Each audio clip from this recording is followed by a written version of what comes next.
இனிய காலை வணக்கம். நான் உலகத்தை தில்லைத்தேவன்.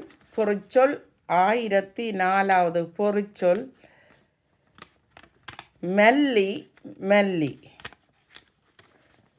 நாங்கள் மல்லியை கூடுதலாக சமையல் பாகத்தில் பாவிப்பது வழக்கம்.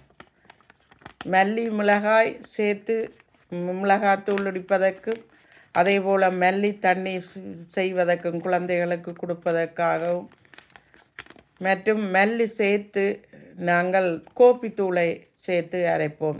தனி மல்லியிலை வறுத்து அதனை தேநீருக்காக பாவிப்பது வழக்கம். அந்த மல்லியை முளைக்க போட்டு அதனுடைய இலைகளை சமைப்பதற்கும் கூடுதலாக பாவிக்கப்படும். இது எங்களோட உடல் ஆரோக்கியத்துக்கு தேவையானது உண்டு. இந்த மல்லி இதனை கொத்தமல்லி என்று சொல்லுவார்கள், சிறு மல்லிகை.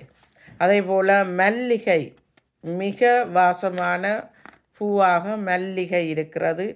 மிக குறைந்த சின்ன பூ தான் அழகாக இருக்கும் மல்லிகை அதில் மல்லிகை என் மென்னன் மயங்கும் என்றொரு பாடல் ஒன்று, அழகான பாடல் ஒன்று.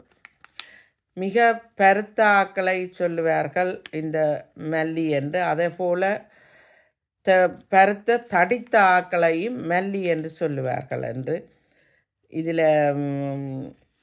அகராதி சொல்லுக்கு வருகிறது.